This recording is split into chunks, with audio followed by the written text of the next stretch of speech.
안녕하세요. 한국관광부에서 전국시장 오충섭입니다. 제가 그 법률연대 영상에 이어서 서머드맥스까지 연이어서 대한민국 광고대상 대상을 탔는데 그 이면에 가장 큰 역할을 했음에도 불구하고 부각이 안 된 분이 한국언론진재단 이은총 과장님이라고 생각하고요. 이 언론진재단의 매체 집행, 미디어 플래너의 역할이 굉장히 커요. 오늘 이 자리를 빌어서 그나마 이렇게 소개를 시켜드리는 게 감사드리고 우리 이은총 과장님 소개시켜드리겠습니다.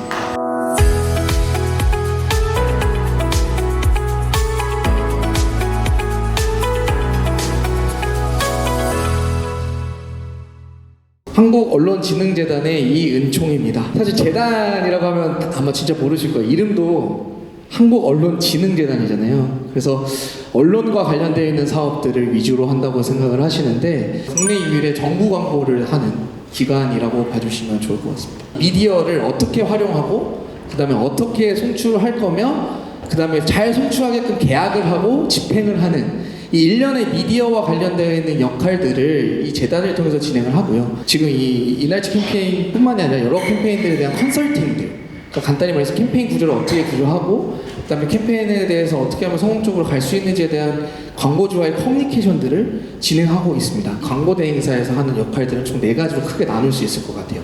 아니면 총 3가지로 나눌 수 있을 것 같아요. 첫 번째는 A라고 해서 저희가 이제 담당 커뮤니케이션 및 큰 전략들을 담당하고 있는 담당자라고 보시면 되고 광고주와 메인 서비스를 진행하시는 분입니다. 어찌 보면은 꽃이라고도 하고 있고요, 광고회사는. 아니면 또 그 클라이언트를 상대를 해야 되는 분들, 특히나 이제 크리에이티브와 미디어를 아울러서 커뮤니케이션을 담당하고 전략을 수립하는 분들이 있다면 그분들과 함께 성공적인 캠페인을 하기 위해서 크리에이티브를 담당하는 분들이 있죠. 크리에이티브를 담당하시는 분들이 있으면 저와 같이 이제 미디어 플래닝과 미디어 바잉을 하시는 분이 있습니다. 이게 하나 이제 미디어 플래너라는 직업인데 아마 많이 되게 생소하실 거예요. 미디어 플래너의 역할들을 좀 보면 기본적으로 지금 크리에이티브와 그 다음에 마케팅적인 전략 차원에서는 A와 크리에이티브가 붙습니다. 그러면 그 커뮤니케이션 전략과 그 다음에 마케팅 전략을 수립하기 위한, 그럼 그걸 달성하기 위해서 별도 매체 전략에 대한 수립과 그 예산을 어떻게 쓸 건지, 그 다음에 어떤 매체들을 믹스했을 때 효과적으로 조금 더 많이 노출을 시키고 빈도를 높일 수 있을지, 저희가 혹시 저희 주식하시는 분들 보면 뭐라고 하죠? 애널리스트? 되게 비슷해요, 업무가. 애널리스트와 같은 역할들을 하는데 어느 시기에 어떤 매체에 어떻게 들어가면 좋을 건지 등등을 저희 쪽에서 분석해서 제시를 하고 있습니다. 전공도 저는 사실 광고 전공을 했습니다. 제일 많이 수업을 안 듣는 수업 중에 하나가 이제 매체 언론이거든요. 근데 저는 매체 언론을 들으면서 그때 당시에는 몰랐어요. 도대체 매체가 뭐지? 매체가 왜 필요하지? 그때 당시에는 미디어라고 하는 거는 그냥 매개 수단에 대한 역할이었고 하나의 메시지를 담는 하나의 그릇 정도만 생각을 했었어요. 근데 제가 영상을 2개를 보여드릴 겁니다. 이제는 미디어라는 게 단순히 그릇일까에 대한 고민을 좀 하게 됐는데요. 영상 한번 먼저 보시죠.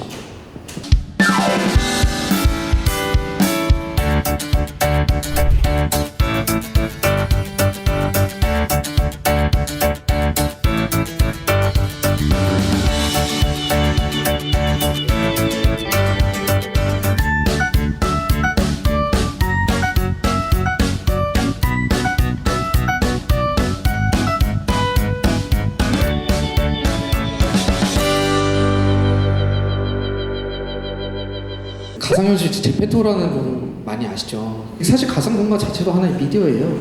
저희가 관광부서도 이미 그 가상공간을 통한 캠페인을 진행했고 거기에서 광고를 송출하고 거기 참여자들에 대한 메시지를 전달하는 역할, 이미 그 가상공간에 대한 역할들을 하면서 실질적으로 이걸 또 오프라인 공간으로 또 끌고 온 신라면의 케이스였습니다. 공간이 있는데요. 딱 봐도 엄청 큰 스크린이 나오잖아요.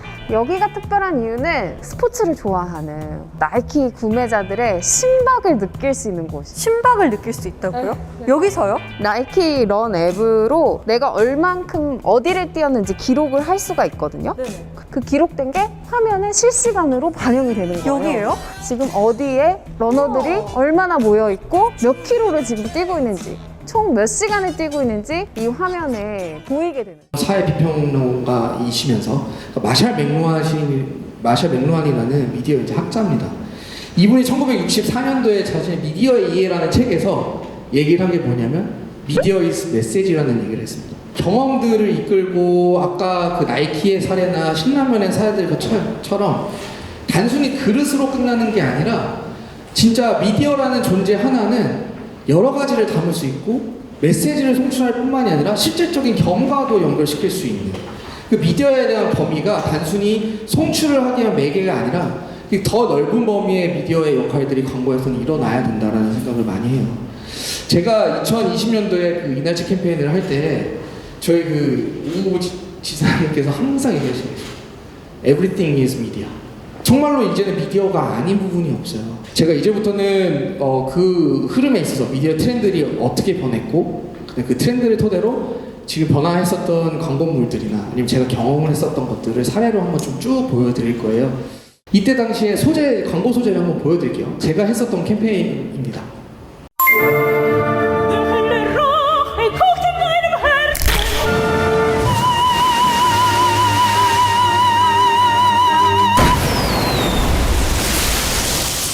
빠른 소화엔 활명수.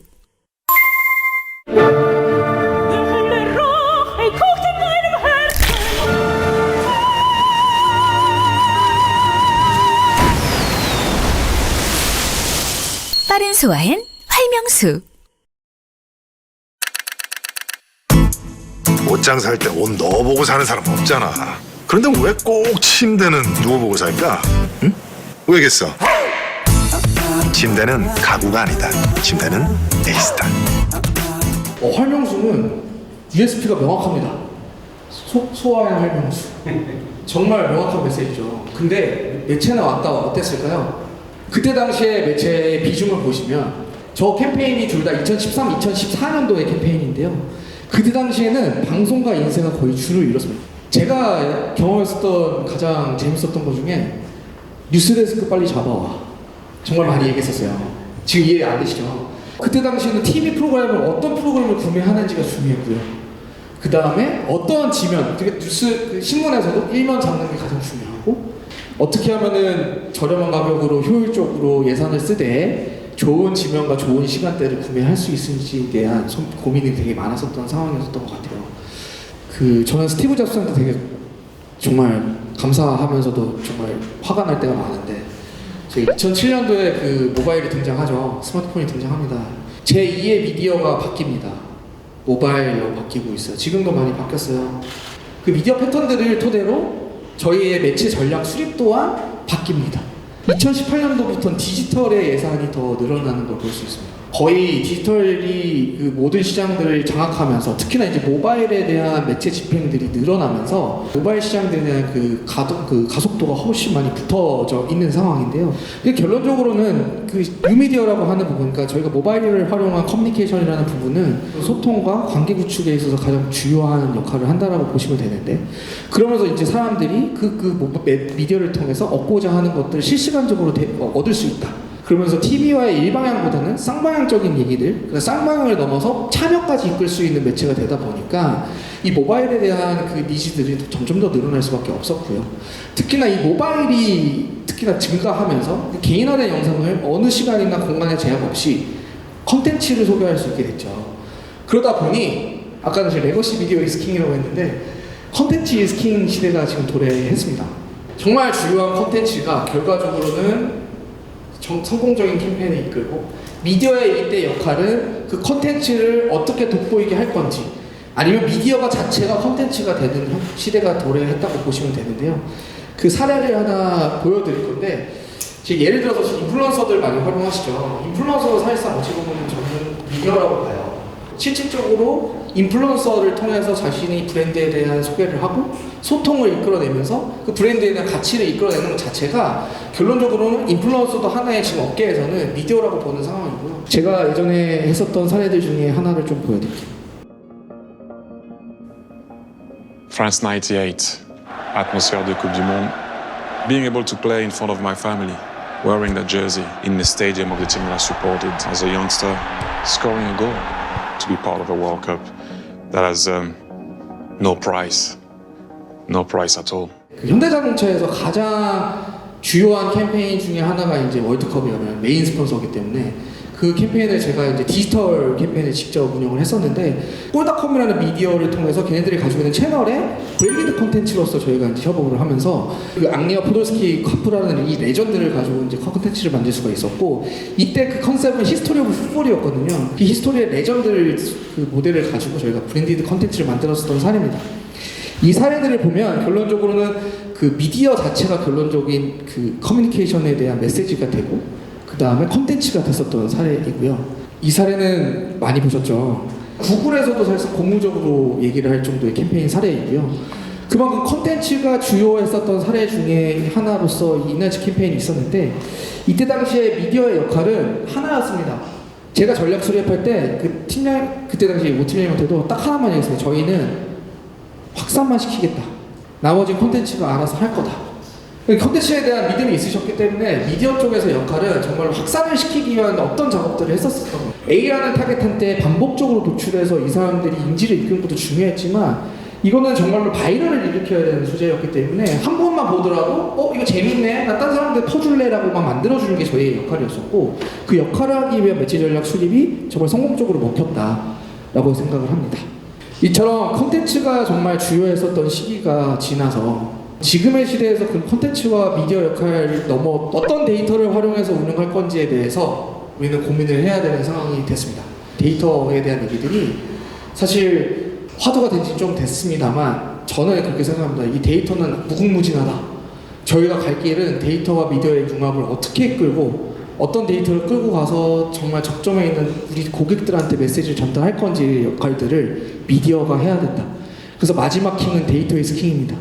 저희가 그 컨텐츠에 대한 킹을 넘어 우리는 이제 데이터와의 접목을 통해서 데이터가 주요한 미디어의 역할들을 해야 된다.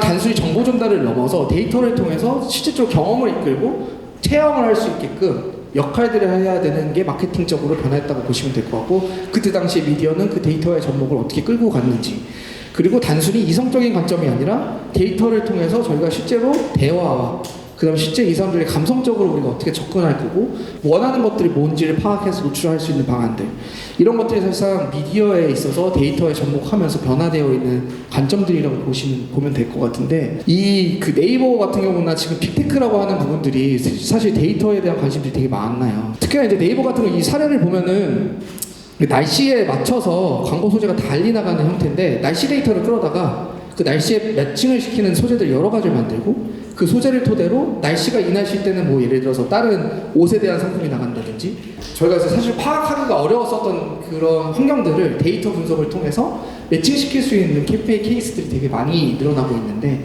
지금 이 사례들이 사실상 대표적인 사례라고 보시면 될 것 같아요. 이 애드 아이디와 쿠키에 대한 얘기들은 많이 들으셨을 거예요. 광고와 접목되어 있는 데이터와 그 다음에 실제로 우리가 방문했을 때 이 유저들이 어디 사이트를 방문하고 어떤 위치들을 따라서 돌아다녔는지의 데이터들을 접목시킨 고객 데이터입니다. 이 고객이 누군지를 파악하는 게 미디어에서 되게 역할에서 중요해졌고 이 고객과의 접점을 데이터를 토대로 우리는 그 사람한테 적합한 메시지를 노출하는 게 중요해졌습니다. 이제 이 고객 데이터가 우리한테 들어온 이상 저희는 그 고객과의 접점을 어떻게 활용할 건지에 대해서 고민하다 보니 요새 세대를 이제 오디언스 바잉 시대라고 해요. 지면을 구매했던 시대가 아니라 타겟을 구매한다. 이거 한번 보시고 생각하면 저는 여기 있는 분들을 사는 겁니다. 당연히 개인정보의 보호, 개인정보보호법에 이제 저촉되지 않는 선에서 저희는 여기 있는 정보들을 수집을 하고 이 정보와 매칭되어 있는 사람들의 고객을 찾아서 노출시킵니다. 이 오디언스 바잉 시대에 가장 주요했었던 이유는 저희 오지 사장님이 어디를 돌아다니는지에 따라서 거기에 맞는 메시지가 노출시킬 수 있는 이 컨슈머 디시전 전이라는 그 저희 이제 어찌 보면은 마케팅적 접근이 등장하게 되는 사례가 됐는데요. 그 데이터라는 것들이 결론적으로는 이 사람이 실제로 TV를 보면서 아니면 모바일을 하면서 아니면은 외부를 돌아다니면서 실질적으로 접점에 있는 위치가 어디인지 그리고 이 사람이 어느 매체를 진짜 많이 이용하는지 그리고 어느 매체를 통해서 구매를 하는지에 대한 데이터에 대한 로직들을 사실상 그 데이터, 고객 데이터를 통해서 저희가 트래킹을 할 수가 있거든요. 지금 저희는 모바일뿐만이 아니라 디지털 트랜스포메이션 시대에 모든 매체들이 디지털라이징이 되고 있습니다. TV도 사실상 저는 모바일이라고 봐요. 특히 특히나 OTT와 커넥티드 TV라는 이 개념이 도입이 되면서 저희가 TV라는 것도 사실상 디지털의 매체로서의 일환이 된다. 이 뜻은 뭐냐면 광고를 집행할 때 아까 지면을 구매했었던 게 아니라 TV를 보는 사람한테도 저희가 타겟팅이 되고 그 TV를 보는 사람이 어떤 사람인지 분석이 되고 그 사람한테 맞춤형 메시지가 도출이 될 수 있다는 뜻이에요. 그런 케이스들이 지금 점점 많이 늘어나고 있고요. 이미 지금 어드레서블 TV라는 시장들은 아마 들으신 분도 있겠고 안 들으신 분도 있겠지만 IPTV에 있는 가입 가구의 시청 패턴들을 가지고 저희가 타겟 그룹을 만들어서 광고 송출을 하고 있습니다. 그래서 그 타겟이 실질적으로 그 가구가 어떤 콘텐츠를 많이 보고 홈쇼핑에서 뭐 어떤 걸 구매를 했는지를 가지고 유튜브에 타겟을 걸어서 광고를 노출하는 것처럼 TV도 타겟을 걸어서 이 집에는 이 소재가 나가고 저 집에는 저 소재가 나가는 형태의 타겟 그룹의 TV 송출이 시작을 했고요. 유튜브도 솔직히 저는 TV로 많이 봐요. 저녁에 가면 집에서 TV로 많이 보거든요. 여기 지금 저랑 재단에서 같이 오신 분이 지금 부산 엑스포 담당이세요. 그 6월달에 총회를 저희가 이제 PT를 했었는데 4차 PT를 했는데요. 그때 당시에 저희가 그 광고를 진행했을 때 5개 광고예요. 이 프랑스에 광고를 했었던 건인데요. 5개 광고물이 어떻게 운영되는지 혹시 아시나요?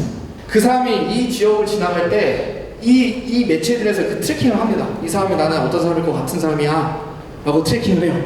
그래서 그 사람한테 맞춤형 5개 광고가 나가는 형태가 돼서 이게 타겟 그룹도 가능해졌고요. 그 다음에 두 번째는 그 사람들의 성격과 반경의 몇 미터에는 이 사람들을 노출시킬 수 있는 5개 광고가 지금 등장했습니다. 2018년 미국과 영국에서 이미 등장을 했었는데 정부 광고를 통해서 진행했었던 케이스입니다. 그래서 그만큼 미디어의 입장에서 본다면 아까 말씀드렸었던 다양한 매체들이 데이터로 연결이 되고 그 데이터의 역할들을 미디어를 통해서 노출을 시키고 그 데이터에 대한 분석들을 가지고 우리는 성공적인 캠페인을 이끌어가는 게 지금의 시대의 트렌드다 라고 봐주시면 될 것 같아요. 맥도날드에서 지금 했었던 캠페인 중에 하나가 이제 그 타겟이 진짜로 좋아하는 셀럽들이 실제로 먹는 맥도날드 밀 세트는 어떤 거냐 라고 해서 실제로 트래비스 스캇은 어떤 세트를 먹고 그 다음에 뭐 예를 들어서 BTS 세트가 별도로 나오고 이런 것처럼 실질적으로 그 사람들이 원하는 그 청소년 타겟들이 원하는 크리에이티브는 어떤 건지에 대한 분석들을 했었어요. 그러면서 실질적으로 이 크리에이티브가 나오면서 청소년이 다시금 맥도날드를 찾는 역할을 했는데 실질적으로 진짜 우리한테 원하는 타겟이 누구인지를 찾아가는 게 중요하다는 뜻이에요. 이것 중에 하나가 저희가 오디언스 분석을 하면 실질적으로 우리가 노출해야 되고 고객으로서 다가가야 되는 잠재 고객이 누군지를 분석하는 게 지금 시대에서는 되게 중요해졌습니다. 관광공사 캠페인도 사실은 이미 이거를 저희가 적용을 하고 있어요. 지금도 아마 유튜브에서 광고 집행을 해보신 분들은 아시겠지만 50% 넘는 조회율을 끌고 가기가 되게 쉽지가 않거든요. 근데 이 힙합 캠페인은 타겟 그룹이 메인으로 여행과 관련되어 있는 관심사도 있지만 그 이외에도 이 잠재 고객에 대한 것들을 저희가 터치를 하다 보면서 실질적인 영상 시청자들을 데려왔었던 케이스가 됐고 그 시청자를 통해서 정말 효과적인 영상 시청을 끌어냈었던 케이스였습니다. 저희가 BTS 캠페인 때도 마찬가지였고요. 그때 당시 BTS 캠페인을 통해서도 사실상 이때 지금 얘기했었던 부분은 이제 BTS 팬 타겟도 있었지만 이미 힙합에 대해서 그 저희가 얻었었던 잠재 고객을 토대로 그 잠재 고객을 다시 한번 활용을 했어요. 캠페인마다 이 잠재 고객들을 활용을 하면 저희가 얻고자 하는 KPI를 달성을 할 때 실질적으로 이 데이터를 통해서 얻고자 하는 데이터 KPI를 얻을 수 있었던 사례들을 지금 보여드렸습니다. 네, 그래서 지금 제가 총 3가지 얘기를 드렸어요. 그 레거시 미디어 스킹은 2010년도, 2000년도부터 얘기했었던 그 다음에 지금 현재 컨텐츠 스킹에 대한 얘기들을 많이 했는데 저는 이제 데이터 스킹의 시대가 왔다고 보고요. 그때 당시의 미디어 역할들은 점점 변하고 하고 있는데 특히나 디지털라이징이 되면서 데이터에 대한 관심들이 많이 높아졌고 그 데이터를 통한 잠재 고객들을 어떻게 활용하는지가 올해 특히나 이제 점점 10년, 5년 내까지는 정말 화두로서 활용을 해야 된다라고 생각을 합니다.